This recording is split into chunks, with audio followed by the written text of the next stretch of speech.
You got the audio on, Mike?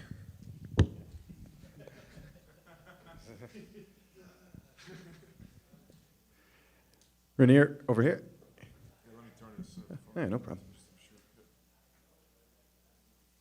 Yes. Before we get into your fight, how was the Canucks game the other day? We saw you there on the big screen. Did you? It was your first hockey game, is my understanding. Yeah, it was very cool.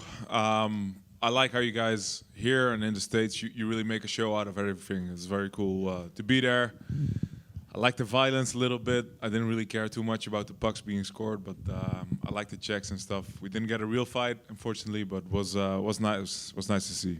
So as far as this main event goes, it was supposed to be Anthony Hernandez, and then when he was out, there was some talk about Paulo Costa. How close was that fight to being made, in your opinion? It was close. If he'd said yes, then we would be fighting now. Okay, so you believe that he turned down the fight? He came back with like I wanted to be 3 rounds. I wanted to be a catch weight, and we said okay, we'll move on. This is. Yeah. Did that surprise you at all? That he was. I'd imagine him to be chomping at the bit to fight me, but no.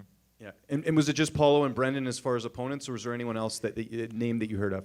We kind of basically just went down the list from whoever was available and came off a win. And the first one to say yes was Brandon, so I was very happy that he did. And then Brendan was in here already. I guess you guys trained very briefly, maybe once, a while ago. Like, you must have been pretty familiar with Brendan before taking this fight. Yeah, he has a lot of experience. I've seen all of his fights, of course, and I know a lot about him, but I don't really know him as a person. We've never really trained together. Yeah. Who did you get to work with as far as training partners for this fight? A lot of good guys at Killcliff, like endless good guys there. Was able to work with Robbie a lot. Robbie Lawler was very interesting because of the tips he gave me as a fellow southpaw. It's very, very good stuff. I've been doing a lot of rolling at Wagner Horsas, which was very cool as well. Got to train with him a lot, with his son. With Bushesha, did a lot of rounds with him. So yeah, was good, cool. Were there any training partners at Killcliff that didn't want to work with you, maybe out of friendship to Brendan, or you didn't run into that issue? Nah, not really. Everybody hates that guy, so I don't know. Why do you think they don't like him? No, I'm just kidding. Okay, gotcha. It was, of course, like a little bit of a joke. In the beginning, when I took the fight, I said he might be here in a couple days joining us. But I think everybody's professional. Everybody wanted to work with me. No issues.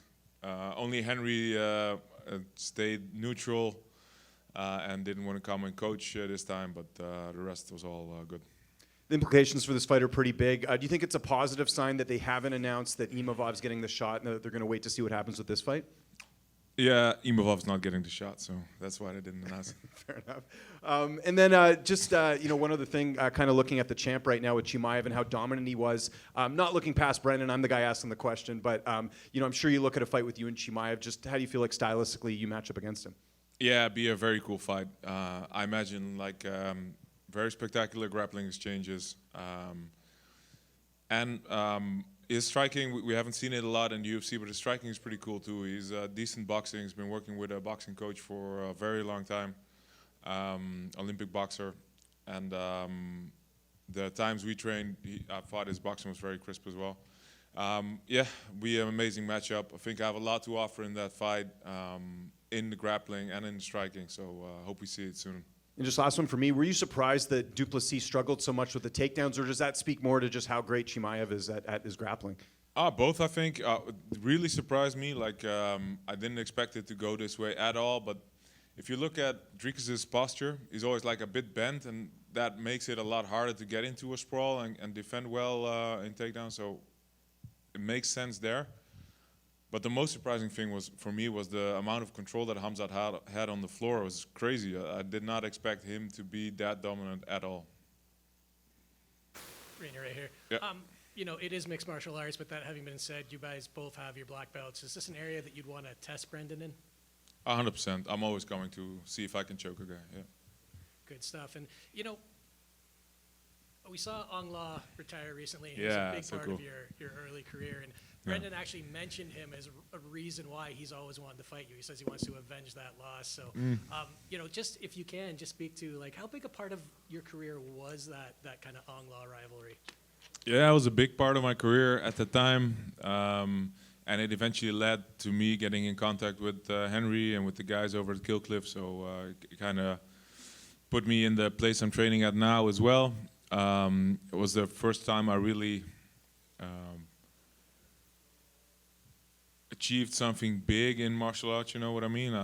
Getting the belt for the first time over there, and then getting the second belt as well. The first fight was very much what I imagined it to be as well, getting his back, choking him out in the first round. And nowadays, he's one of the main guys I work with. He's a very good coach, and it was very, very heartwarming to see him in his retirement fight. I don't think it's really his retirement fight, but to see him go out like that was amazing. To be honest, I was a bit worried when the fight got announced and when he was going into the fight. I think he trained like for the fight for like 3 weeks or whatever. It was very late that it came together, but it was so cool to see him like that, man. It was very cool.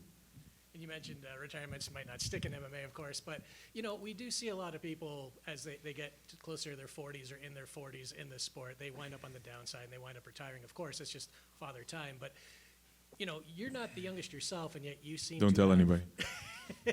You seem to have a lot left in the tank. I mean, what do you kind of what do you attribute your success at this point of the game to? One championship saved me by not giving me fights. Thank you, one championship. One over here, Reinier. Yeah. Brendan Allen was here earlier today, and we were talking about your previous UFC fights, and he sort of discredited a lot of them. Robert Whittaker was old. Bo Nickel was too young in his career. Kevin Holland's over the hill. How do you feel when you hear people trying to discredit the quality of wins that you have in the UFC? How do Rob Whittaker and Kevin Holland feel if he's disrespectful to him? Not good, I imagine. You should take it up with them. Yeah, he should take it up with them.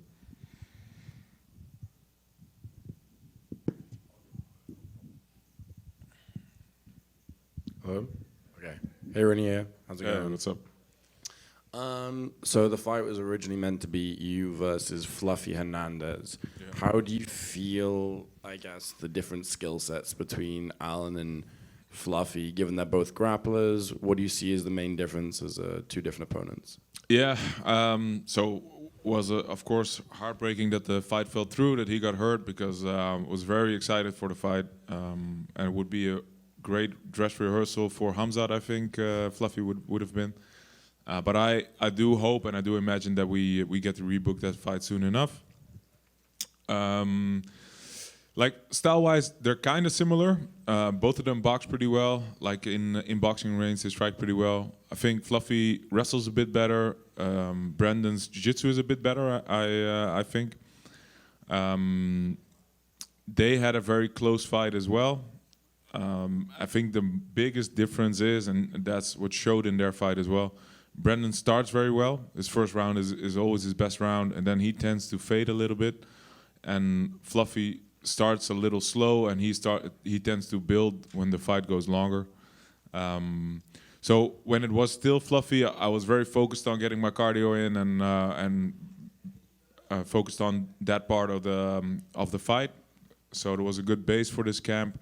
And then when opponents changed, I was able to spend some more time on specific techniques for Brandon and recovery as a whole.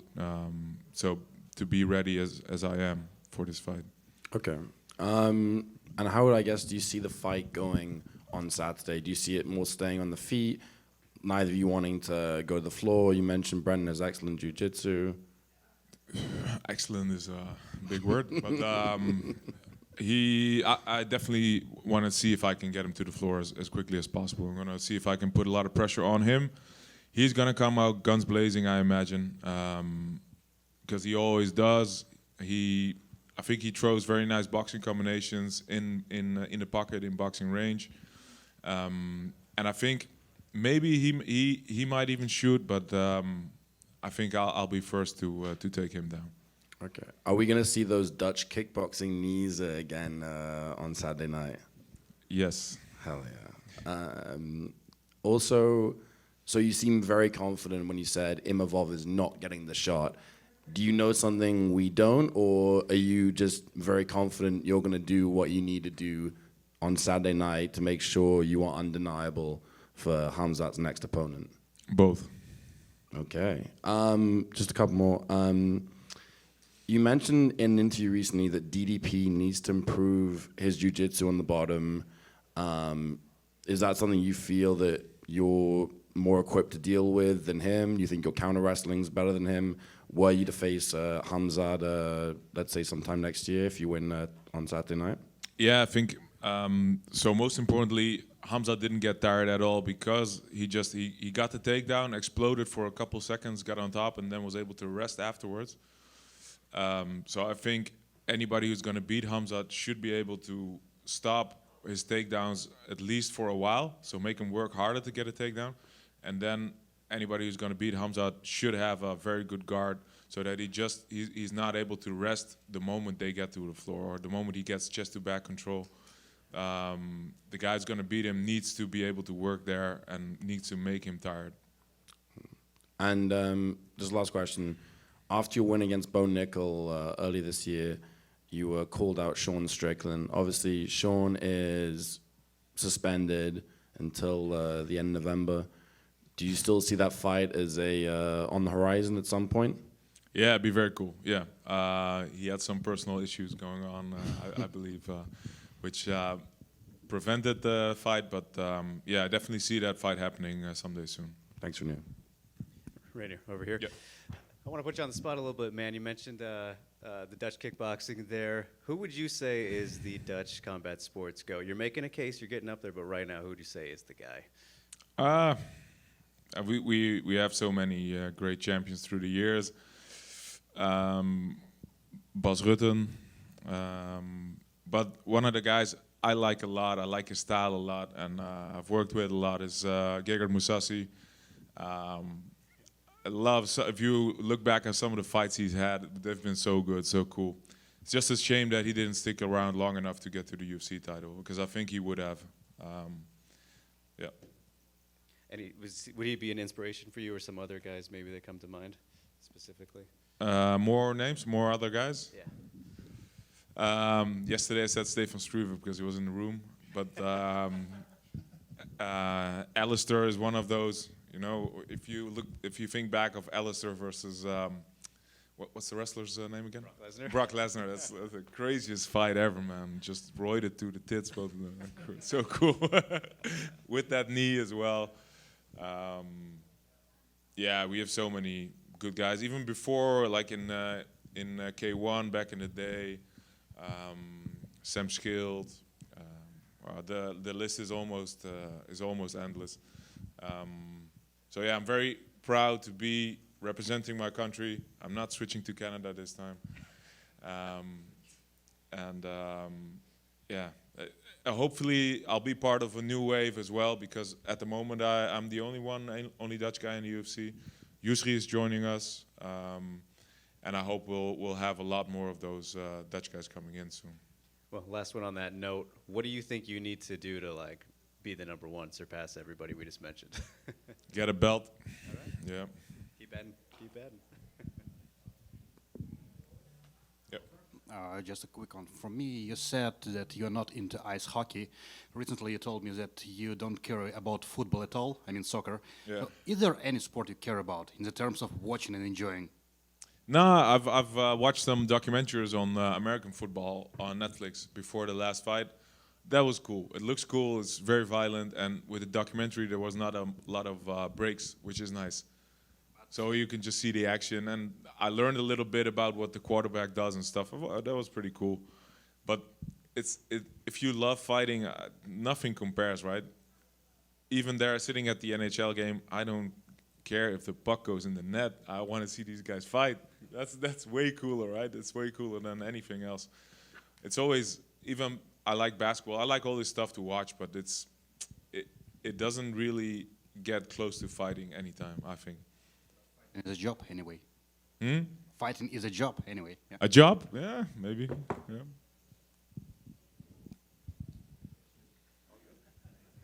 Got it? Yeah. You got it, Mike?